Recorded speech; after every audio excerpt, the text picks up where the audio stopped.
today's Air Force Academy graduation. A live report coming up. After a surgical tech in Colorado was accused of stealing drugs, he's now getting a taste of his own medicine.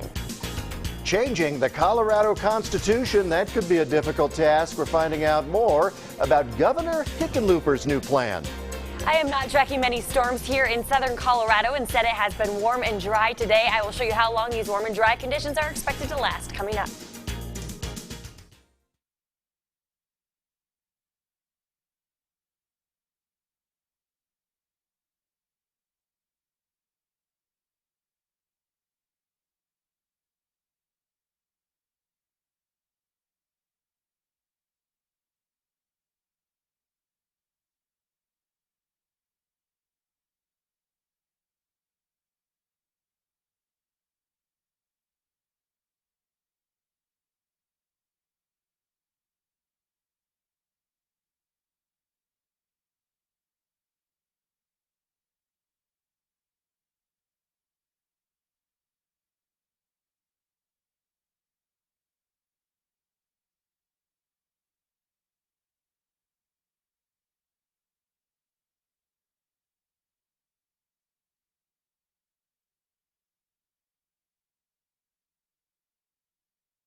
From Southern Colorado's high-definition news leader, this is News Channel 13, where the news comes first. Good afternoon, and thanks so much for staying with us for KRDO News Channel 13 at 4:30. I'm James Jarman in for Bart. And I'm Emily Allen in for Heather Skold. First up, that crash that we've been following, the breaking news, the latest on the Air Force Thunderbird that went down this afternoon. Now, the plane landed in a field near South Powers and Fontaine Boulevard. Law enforcement says that Turner purposely put this plane down in this field to avoid injuring anyone or any property. The Air Force plans to do a full investigation into this crash. Yeah, so far they say there are no signs of any foul play or terrorism in this crash. Of course, that came up because the president was here for the Air Force Academy graduation. KRDO News Channel 13's Bart Bedsole live near where that plane went down. He has new developments for us. Bart?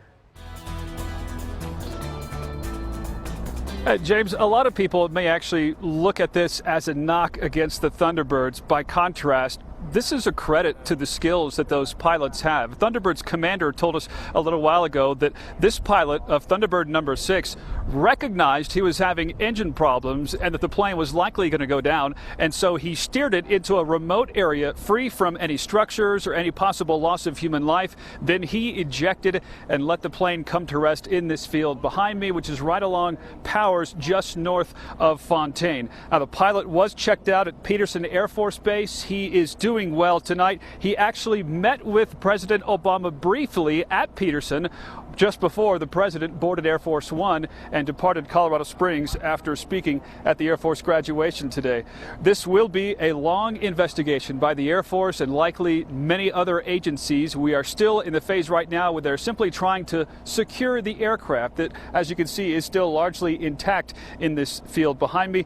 Sadly, this crash also calls into question the future of the Thunderbirds, at least for the next few days. They are scheduled to perform Saturday in Albuquerque, New Mexico. As of today, we're not sure if that performance will happen or not. It'll be up to the investigators to decide if they are safe to perform. Live in Southeast Colorado Springs, Bart Bedsole, KRDO News Channel 13. A hero indeed for maneuvering that plane away from the homes out there. Thanks so much, Bart. Mayor Suthers now commenting on the crash. He says, quote, "I am thankful that the pilot ejected safely and was able to maneuver that aircraft to avoid any injuries on the ground." Of course, KRDO News Channel 13 continuing to follow this story. Keep it right here with the networks of KRDO on TV, on the radio, and online at krdo.com. And 4 years of hard work and determination finally come to an end for more than 800 future Air Force officers. Now, the Air Force Thunderbirds streaked to the sky as graduating cadets threw up their hats in celebration.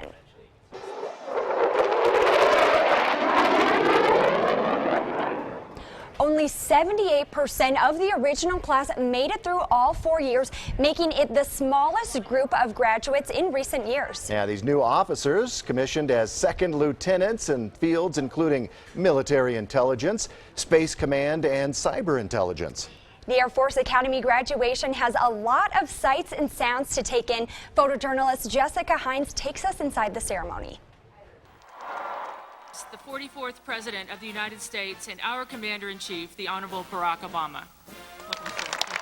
Hello, Air Force. Ladies and gentlemen, please welcome the graduating class of 2016. Take care of each other.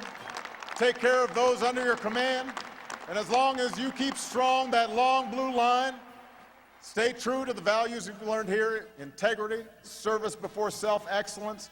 Do this, and I'm confident that we will always remain one nation under God, indivisible, with liberty and justice for all. Class of 2016, you have been a remarkable class. Your journey began on the 29th of June, 2012. In you, I see men and women of integrity and service and excellence, and you've made us all proud. Today, we congratulate our newest Air Force officers. On behalf of the American people, I thank you for choosing a life of service. Class of 2016, dismissed!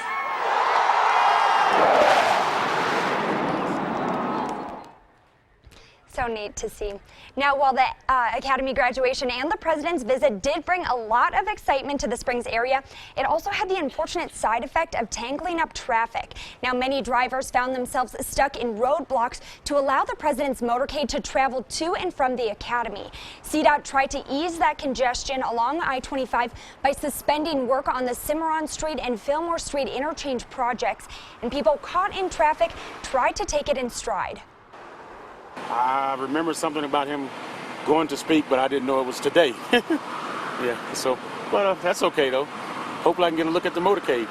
Yeah, it is kind of fascinating how much goes into it, and just with security and the whole motorcade. Springs police say they had hundreds of people involved in security and traffic control related to the graduation and the President's visit. We'll hear more about the resources involved coming up at 5 o'clock. And talk about a beautiful day, perfect for that graduation out at the Air Force Academy. And right now we are going to go ahead and take a live look. This is Highway 24 and Peterson Road, where you can see traffic is moving, the sun is shining, and we are going to send things over to Storm Tracker 13 Chief Meteorologist Rachel Plath, who is keeping her eye on the sky. Not a drop of rain in sight today, Rachel. No, and I think a lot of folks are welcoming this weather change. Temperatures certainly much warmer in southern Colorado than they have been for most of the week. 79 degrees currently in Colorado Springs, 82 from Pueblo out across La Junta and Lamar. It's 73 right now in Springfield. Temperatures in Salida sitting at 80 degrees. It is very warm out there today, and temperatures are only going to go up from here. Storm Tracker 13 live HD Doppler radar isn't showing much of anything to track, at least for most. We're not completely in the clear, though. We do have a few spotty storms that have popped up across the Sangre de Cristo Mountains. These are going to continue dropping off toward the south, though. So around Weston, sure, you may get a few sprinkles, may see some dark clouds off in the distance, but for most, I expect it to stay dry. So if you are planning on doing a little grilling this evening, Mother Nature is going to cooperate very nicely with your plans. 70s and 80s as we take you into 6 o'clock. 70s for both Colorado Springs and Pueblo by 7 o'clock. 60s and 70s then as we take you toward 8 o'clock. Now, as I mentioned, temperatures are only going to go up. Tomorrow, we hit 83 degrees in Colorado Springs and in Pueblo. That's right, we're going to hit temperatures in the 90s. It is going to be a very toasty Friday. Stick around, though. Coming up, I'll show you if these warm temperatures are expected to last into your weekend. James and Emily, back to you. All right, thanks, Rachel. Well, surveillance video from inside a Colorado Springs home, or a Colorado home, I should say, shows a man in a horse mask with a wooden paddle. It was an apparent brazen robbery during a friendly game of poker. Actually happened in Boulder, and the person who owned the home, David Bayless, hosting his weekly poker game, happened last week. Around 11 at night, his home surveillance camera captured a man breaking into his house wearing a dark hoodie and a horse mask, carrying that wooden paddle. His accomplice was armed with a gun off camera, yelling at the players to put their hands up while the masked man steals the pot of $3,500. These guys are amateurs. They're idiots. They're not professional robbers by any means. The crime, however, has shaken Bayless so much he's postponed his poker games indefinitely. Boulder police are asking for the public's help to find and catch those suspects. A surgery tech who's accused of stealing drugs at a hospital in Denver has tested positive for HIV. Rocky Allen may have infected more than 2,000 people with the illness. Any patients who have had contact with him are asked to get tested. He's accused of stealing needles filled with painkillers from the Swedish Medical Center. He also worked in Arizona and California. Patients there are also being told to get tested. Governor Hickenlooper is backing a proposed amendment that would make it harder to amend Colorado's Constitution.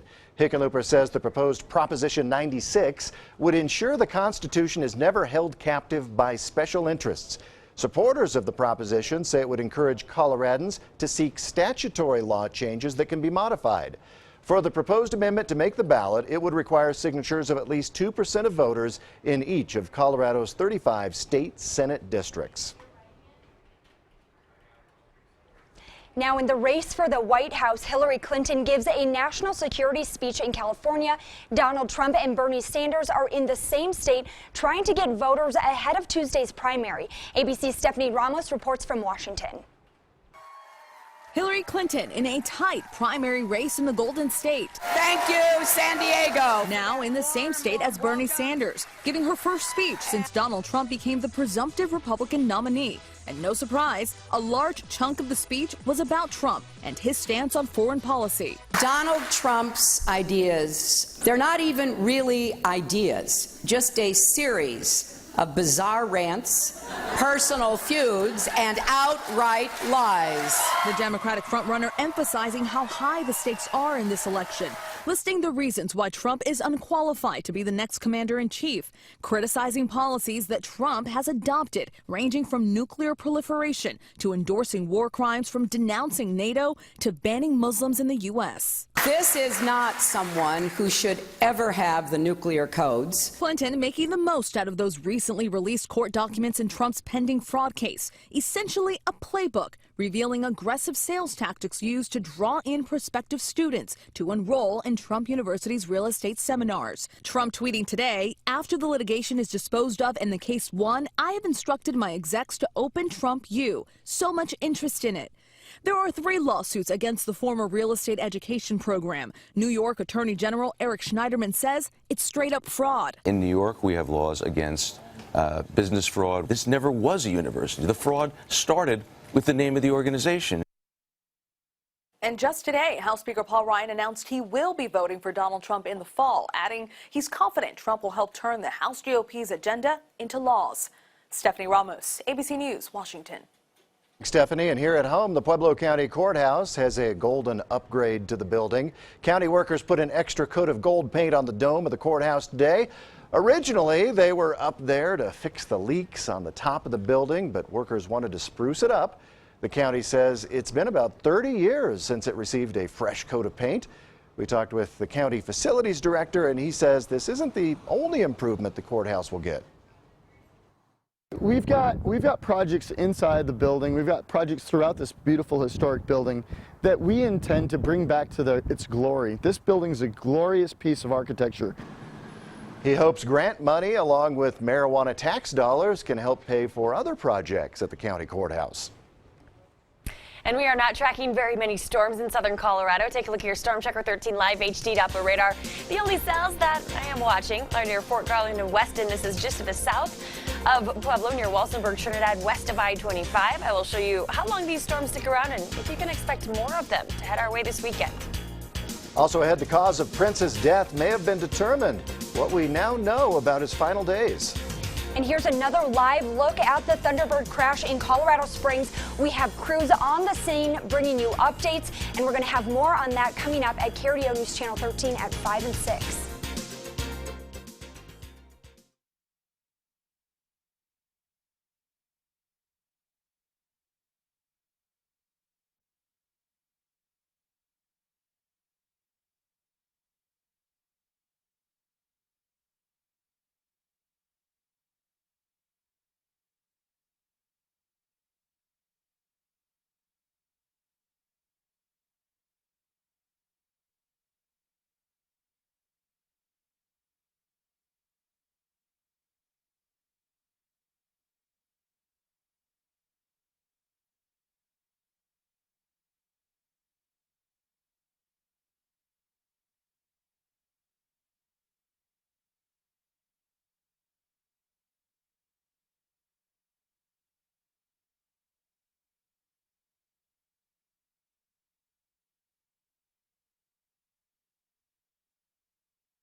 We are not tracking many storms in southern Colorado. The only storms that we do have are neither Sangre de Cristos. Here's a look from our Viero Wireless Neighborhood Weather Network camera in La Vida, looking off toward a few of these storms, which are not strong to severe, and I don't expect them to become strong to severe as they drop south toward New Mexico. For most, it is going to be a dry night with temperatures dropping into the 50s only for most of southern Colorado. A very mild night on tap, and tomorrow high temperatures are expected to be even warmer than they were out there today. We had 83 degrees tomorrow afternoon in Colorado Springs. 90 will be your high temperature in Pueblo. We'll hit 90s in La Junta and Lamar as well, so it's going to start to really feel like summer as we head into your Friday. Temperatures for most around Pueblo County in the 80s and 90s. Fremont County looking similar, 77 degrees, a little cooler in Westcliff, but certainly not too bad. 70s and 80s, that's what I expect to see around El Paso County, with 60s and 70s around Teller County. Hopefully you'll be able to spend some time outside tomorrow and enjoy the warmth. I do expect plenty of sunshine really from start to finish. This is a look at 7 o'clock tomorrow morning. You will need the sunglasses and the sunblock tomorrow, and make sure that if you leave your pets outside, they have a way to stay cool and hydrated as we head into this hot afternoon. Temperatures are expected to really heat up during the afternoon with sunshine continuing. The only exception is around the high country, where I do expect clouds to thicken up as we take you into the late afternoon and evening. A few spotty showers in the high country, certainly not out of the question. But I don't expect any of that rain to slide over the interstate or to impact the plains. So it should be pretty dry across the state. Much warmer tomorrow. It could be a little breezy during the afternoon, but again, most areas are going to end up staying dry. Checking out your 7-day forecast. We'll bring storms back into the forecast as we head into the weekend. I expect a 20% chance for storms both Saturday and Sunday. Temperatures cooling slightly, but we're back in the 80s next week. We will, though, keep that daily chance for storms going all the way through the middle to end of the work week next week. Pueblo tomorrow, 90 degrees, then 82 on Saturday. A 10 to 20% chance for storms is expected through Tuesday. We'll dry it out Wednesday. Wednesday getting back into the 90s, with Thursday looking to be another 90-degree day as well. In Canyon City, 86 tomorrow, 79 on Saturday. A 10 to 20% chance for storms as we take you through Tuesday. We'll dry it out Wednesday and Thursday in Fremont County. And Teller County tomorrow, 74 degrees will be your high temperature. We'll hit 68 degrees on Saturday. Upper 60s also on Sunday with a 20 to 30% chance for storms. We'll bump it up to 40% on Tuesday. We'll drop it back, though, to 10% Wednesday into Thursday. And, of course, with the chance for storms this weekend, we always love seeing what the weather looks like in your neighborhood. So share your photos and videos of the weather where you are with us on Facebook, Twitter, and always remember you can track the storms with us on KRDO.com. All right, good information. Yeah, thanks so much. You bet. Well, officials have determined music superstar Prince died of an opioid overdose. The 57-year-old singer was found dead on April 21st at his Minneapolis area estate. Investigators have been reviewing whether Prince died of an overdose and whether a doctor was prescribing him drugs in the weeks before his death. It's never too late to get into exercise. What doctors revealed about running at an elderly age. The Olympic torch made its way to its host country. We'll show you today's journey.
If you're over 65 years old and a regular jogger, chances are you're burning oxygen at almost the same rate as a runner in their 20s. Scientists call this oxygen consumption running economy. It's kind of like a car's fuel efficiency. A recent study determined that older runners adjust their techniques as they age, but they still maintain youthful energy levels while exercising. By comparison, fuel efficiency in muscles is reduced in older adults who are sedentary or only walk occasionally. Future studies will look at whether other choices of exercise can have the same effect on increasing muscle efficiency as running does. One of the study's authors says there's a good chance it's never too late to get into exercise.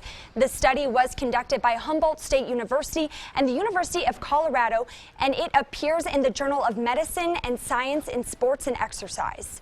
Also in your health news this afternoon, couples coming back from South America should know they are still not done protecting themselves against the Zika virus. With more, here's ABC News senior medical contributor Dr. Timothy Johnson. Mosquitoes take most of the blame when it comes to the Zika virus, which can cause birth defects and other problems. But new recommendations by the World Health Organization are taking aim at another way the virus spreads. The WHO today tells couples to practice safe sex or abstain for at least 8 weeks after returning from an affected country. That doubles their previous recommendation of 4 weeks. And that's for those with no symptoms or signs of Zika. If you do have fever or rash, the WHO puts 6 months on the clock before trying to conceive. Other symptoms include joint pain and red eye, which may take up to a week to appear after a mosquito bites you. And researchers have shown that the virus can stay in your blood and body fluids for much longer than that. And remember, most people infected with Zika have no symptoms at all. So, if you're trying to get pregnant, you may want to reschedule that trip to the southern hemisphere and book an Alaskan cruise instead. With this Medical Minute, I'm Dr. Timothy Johnson. The Olympic torch is making its way to Rio, even by sea. Brazilian surfing legend Carlos Burley carried the flame while catching a wave yesterday at Mara Cape. Burley, who is a two-time big wave world champion, once surfed a wave thought to be 100 feet high. He also heads a campaign to help clean Rio's coastline ahead of the games. Well, the National Park Service is celebrating its 100th anniversary with a new set of Forever stamps. The set's first day of use ceremony took place today at the 2016 World Stamp Show in New York. It honors the National Park Service, which is marking its centennial this year. The stamps will feature 16 natural and cultural designs, treasures, and photographs or paintings. It's not the first time the Postal Service has honored national park lands. 8 stamps honoring Yellowstone's centennial, the first ever national park, were issued in 1972. Now, you don't have to be a part of the first order to get your hands on a melted Darth Vader helmet. Disney and Lucasfilm have launched a line of replicas of some of the famous props from Star Wars: The Force Awakens. Now, they are made by the same studio that makes real props for the movies, but it'll cost you a pretty penny. The melted Darth Vader helmet will cost $3,500, and there are only going to be 500 of them made. Yeah, you can also grab Kylo Ren and Rey's lightsaber hilts. Now, I've seen all the movies. I'd call myself a fan, but I don't know what a lightsaber hilt is. Maybe that's the actual saber when it's not lit up. Or if you dish out $3,500 for one of those helmets, geez, that no is a word lot. on how much those are. Give you another live look at that Thunderbird crash in Colorado Springs. Much more coming up next on KRDO News Channel 13 at 5.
From Southern Colorado's high-definition news leader, this is News Channel 13, where the news comes first.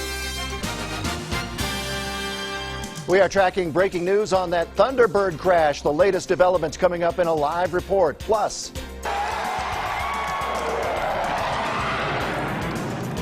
A proud day for more than 800 Air Force cadets and their families. We will show you the advice President Obama has for the Air Force Academy class of 2016. And it was a beautiful day for that ceremony. Temperatures right now in the 70s and 80s. I'll show you how long this warmth is expected to last with your Storm Tracker 13 forecast coming up. Good evening, and thanks so much for joining us for KRDO News Channel 13 at 5 o'clock. I'm James Jarman. Heather has the day off. First up, that breaking news we've been following all afternoon. A Thunderbird jet crashes on the southeast side of Colorado Springs near the airport. It happened right after the Air Force graduation